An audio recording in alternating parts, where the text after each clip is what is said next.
হঠাৎ লিঙ্গ উত্থানজনিত সমস্যায় ভুগছেন, অর্থাৎ তার হয়তো মানসিকভাবে তিনি একদম প্রস্তুত, তার সঙ্গীও প্রস্তুত এবং তারা সহবাসে যাচ্ছেন, তাদের মধ্যে একটা ভালো ফোর প্লেও হচ্ছে, যেই মুহূর্তে স্ত্রীর যোনিপথে পুরুষ লিঙ্গ প্রবেশ করবে ঠিক সেই মুহূর্তে দেখা যাচ্ছে তার সাডেন ইরেকটাইল ডিসফাংশন হচ্ছে, অর্থাৎ তার হয়তোবা চাহিদা আছে, ইচ্ছা আছে এবং সঙ্গীর দুজনেরই চাহিদা, ইচ্ছা, আগ্রহ আছে, কিন্তু তারপরও হঠাৎ লিঙ্গ উত্থানজনিত সমস্যা হচ্ছে এবং যার কারণে তিনি হয়তোবা সহবাস করতে পারছেন না বা সেই সময়টা তারা দুজন মিলে উপভোগ করতে পারছেন না। লিঙ্গ উত্থানজনিত সমস্যা বিভিন্ন কারণে হতে পারে। প্রাথমিক পর্যায়ে এটাকে দুই ভাগে ভাগ করা যেতে পারে। একটি হলো মূলত সাইকোজেনিক অর্থাৎ মানসিক এবং আরেকটি হলো অর্গানিক অর্থাৎ শারীরিক। সাইকোজেনিক যে বিষয়গুলো থেকে থাকে অর্থাৎ মানসিক যে বিষয়গুলো থেকে থাকে সেটা মূলত দেখা যায় যে 35 বছরের মধ্যে যাদের বয়স তাদের ক্ষেত্রে এটা হওয়ার সম্ভাবনা বেশি থাকে। আর অর্গানিক অর্থাৎ বিভিন্ন ধরনের রোগের সাথে যাদের শারীরিক সম্পর্ক রয়েছে তাদের ক্ষেত্রে যেই লিঙ্গ উত্থানজনিত সমস্যা হয়ে থাকে এটা মূলত 35 বছরের পরে হয়ে থাকে। অর্থাৎ হঠাৎ লিঙ্গ উত্থানজনিত সমস্যা মূলত যাদের বয়স 25 বছর নিচে বা যারা প্রাপ্তবয়স্ক তরুণ তাদের ক্ষেত্রে এটা মূলত হয়ে থাকে। তবে এছাড়াও আরও বিভিন্ন কারণে হতে পারে বা জীবনের যে কোনো পর্যায়ে এই ধরনের সমস্যা হতে পারে। একজন পুরুষ জীবনের যে কোনো পর্যায়ে হঠাৎ লিঙ্গ উত্থানজনিত সমস্যায় ভুগতে পারেন।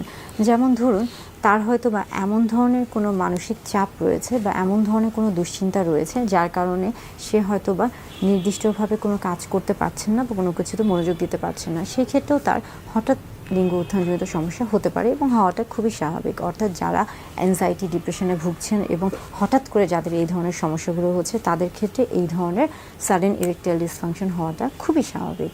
আরেকটি বিষয় হচ্ছে যে যদি তাদের মধ্যে অর্থাৎ স্বামী স্ত্রী উভয়ের মাঝে যদি তাদের দাম্পত্য সম্পর্কে কোনো সমস্যা থেকে থাকে সেখান থেকেও কিন্তু এই বিষয়টি হতে পারে। অর্থাৎ যদি আগে থেকে তাদের মধ্যে কোনো মনোমালিন্য হয়ে থাকে সেই ক্ষেত্রেও কিন্তু এই হঠাৎ লিঙ্গ উত্থানজনিত সমস্যা হতে পারে। আরেকটি বিষয় হচ্ছে আমরা বলে থাকছি যে যাদের মাস্টারবেশন বা হস্তমৈথুনের অভ্যাস রয়েছে এবং যারা এটাতে অভ্যস্ত তাদের ক্ষেত্রেও এই হঠাৎ লিঙ্গ উত্থানজনিত সমস্যা হওয়াটা খুবই স্বাভাবিক।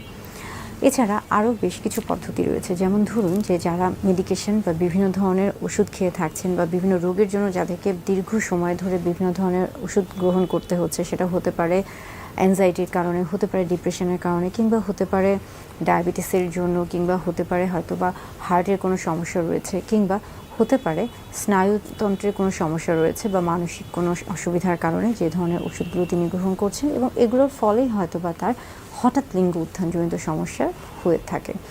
আবার আরেকটি গুরুত্বপূর্ণ বিষয় হচ্ছে অনেকের মধ্যে দেখা যায় যে বিভিন্ন ধরনের শারীরিক সমস্যা থেকে থাকে, যেমন ধরুন হরমোনের সমস্যা, যাদের কর্টিসল হরমোন বেশি থাকে বা যাদের কর্টিসল হরমোনের সমস্যা থেকে থাকে তাদের ক্ষেত্রেও কিন্তু হঠাৎ লিঙ্গ উত্থানজনিত সমস্যা হওয়া খুবই স্বাভাবিক। আবার যাদের রক্ত সঞ্চালনের সমস্যা থেকে থাকে বা যারা উচ্চ রক্তচাপে ভুগে থাকে তাদের ক্ষেত্রেও কিন্তু হঠাৎ লিঙ্গ উত্থানজনিত সমস্যা হওয়া খুবই স্বাভাবিক একটি বিষয়। অর্থাৎ সাডেন ইরেকটাইল ডিসফাংশন যে কোনো পুরুষদের ক্ষেত্রে হওয়া খুবই স্বাভাবিক একটি বিষয়, তবে খেয়াল করতে হবে যে নির্দিষ্ট কোন কারণে তার এই সমস্যা হচ্ছে এবং সেই সমস্যাকে শনাক্ত করে অবশ্যই চিকিৎসকের পরামর্শ নিতে হবে এবং তাহলে খুব সহজেই সেই সমস্যার সমাধান করা সম্ভব হতে পারে। সম্প্রতি কোরিয়ায় একটি গবেষণা হয়েছে, সেখানে Korea ginseng and tobacco research ইনস্টিটিউটে গবেষণার মাধ্যমে জানা যায় যে প্রায় 45 জন পুরুষদের মধ্যে যাদের ইরেকটাইল ডিসফাংশন অর্থাৎ লিঙ্গ উত্থানজনিত সমস্যা রয়েছে তাদের মধ্যে যারা জিনসেং গ্রহণ করেছে তাদের এই সমস্যাটি অনেকটাই কমে গিয়েছে। বাজারে বিভিন্ন ধরনের জিনসেং পাওয়া যায়, আপনারা জিনসেং গ্রহণ করতে অর্থাৎ যারা অথেন্টিক জিনসেং গ্রহণ করতে চান তারা সরাসরি যোগাযোগ করতে পারেন ভার্চুয়াল ক্লিনিকের ফেসবুক